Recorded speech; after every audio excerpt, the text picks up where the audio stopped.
Ganitong luto sa manok, kulay pa lang, gaganahan ka na.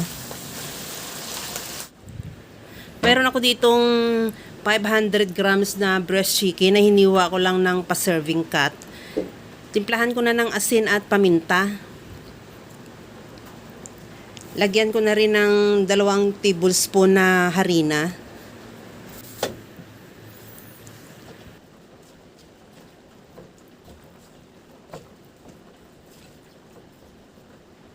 Maglagay na rin ako ng 1 pirasong itlog.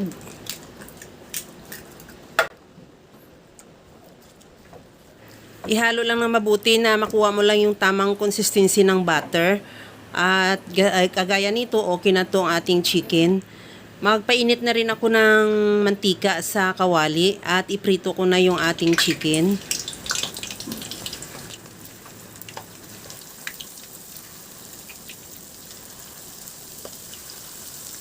Antayin lang na mag-brown yung kabilang side o maluto, saka natin baliktarin. Pagka luto ng totally yung ating manok, tanggalin muna natin yan sa kawali at ilagay sa bowl at i-set aside.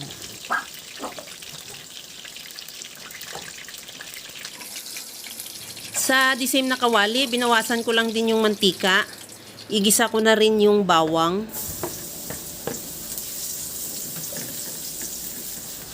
Ilagay ko na rin yung sibuyas.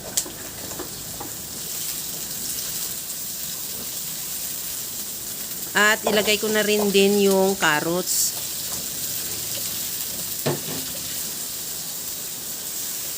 Sa halip na maglagay ako ng tubig, ang nilagay ko ay yung brine ng ating mushroom na ilalagay din natin mamaya.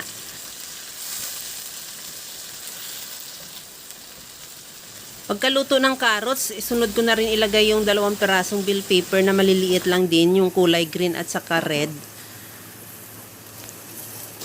At isunod ko na rin yung pipino na hiniwa ko lang din ng kagaya lang sa nakikita mo sa video. At timplahan ko na ng oyster sauce.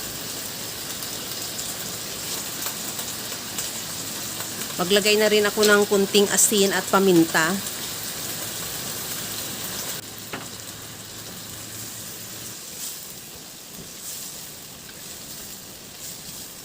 Isunod ko na rin ilagay yung mushroom na slice.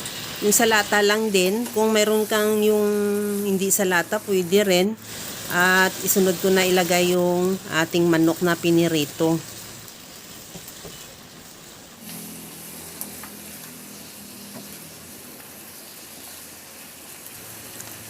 Maglagay ako ng liquid seasoning. Kahit anong seasoning na available sa'yo, pwede.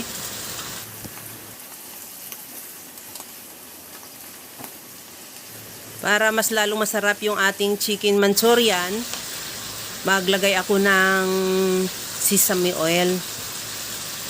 Pagkatapos yan, kunting halo lang at patayin na rin natin ang apoy at ready to serve na yan. Kaya mga kalasa, kung nagustuhan mo yung ating video, please like na lang at pakishare na rin sa inyong mga friends.